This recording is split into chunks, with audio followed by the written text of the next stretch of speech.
क्या हुआ? आइए आइए। क्या हुआ?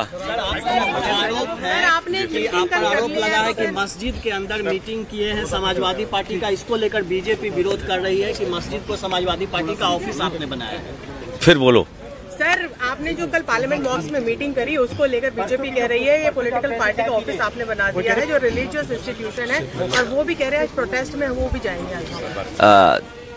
मैं आपका धन्यवाद देता हूं। आप लोग भी बीजेपी के चक्कर में फंस गए।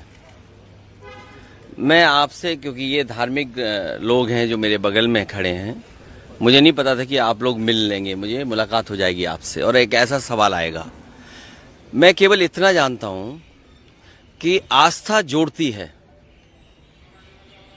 किसी भी धर्म या कोई आस्था है, वो आस्था जोड़ती है, और जो आस्था जोड़ने का काम करती है हम उसके साथ हैं। बीजेपी को यही तकलीफ है कि कोई जुड़े नहीं, दूरियां बनी रहें। तो आस्था जोड़ने का काम करती है, और इसलिए हम लोग हर आस्था पर आस्था रखते हैं। पर उनका मत ये है कि पॉलिटिकल मीटिंग नहीं लगा रहे हैं कि अब बीजेपी के कहने से, अब बीजेपी को मीठे से तकलीफ होगी तो मीठा छोड़ देंगे? बीजेपी कहेगी नमकीन खाइए तो नमकीन खाएंगे क्या? तो बीजेपी क्या कर रही है, बीजेपी को आप भी जानते हो, बीजेपी को आप सब जानते हो। बीजेपी का हथियार ही धर्म है।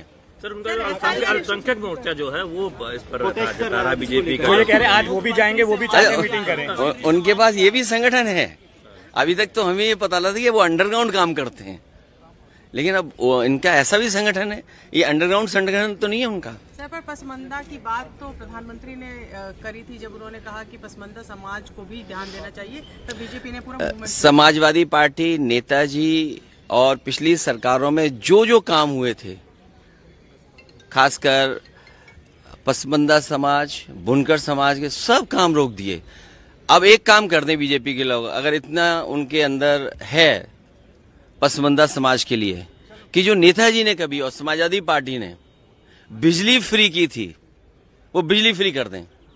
आप देख नहीं रहे उत्तर प्रदेश में बिजली मंत्री का क्या हाल है? क्या हाल है? जहां जा रहे बिजली नहीं जा रही, मतलब बिजली चली जा रही है, बिजली है ही नहीं। जहां जा रहे बिजली मंत्री वहीं बिजली चली जा रही है। SIR को लेकर क्या कहना? आज क्या फिर प्रदेश में धर्मांतरण के मामले बहुत ज्यादा आ रहे हैं और बीजेपी ये आरोप लगा रही है कि सत्ता। अरे लोग धर्म नहीं, लोगों ने अपना सब कामकाज बदल दिया, पहनावा बदल लिया। आपको नहीं पता? किसी ने पहनावा बदल कर कुछ कब्जा कर लिया है। SIR को लेकर क्या कहना? आज किस पे? बिहार में जो मतदाता पुनरीक्षण, देखिए, उस सवाल पर हम सब विपक्ष के लोग एक साथ हैं, इसलिए क्योंकि चुनाव आयोग पे समय समय पर उंगली उठी है।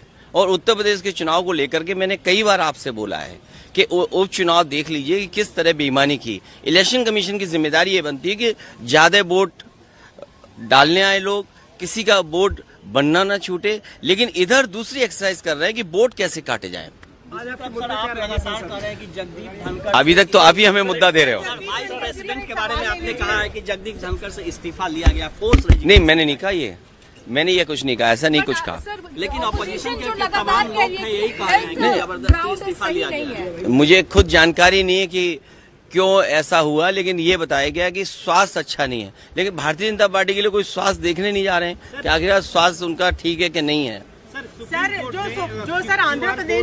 जो आंध्र प्रदेश के डिप्टी सीएम पवन कल्याण, उनका कहना है कि अब तक हमें अकबर के बारे में पढ़ाया गया, मुगल हिस्ट्री के बारे में पढ़ाया गया, अपने जो लोग थे शिवाजी महाराज जो थे उनके बारे में कभी किसी ने नहीं पढ़ाया, और ये गलत है और ये पढ़ाना चाहिए था।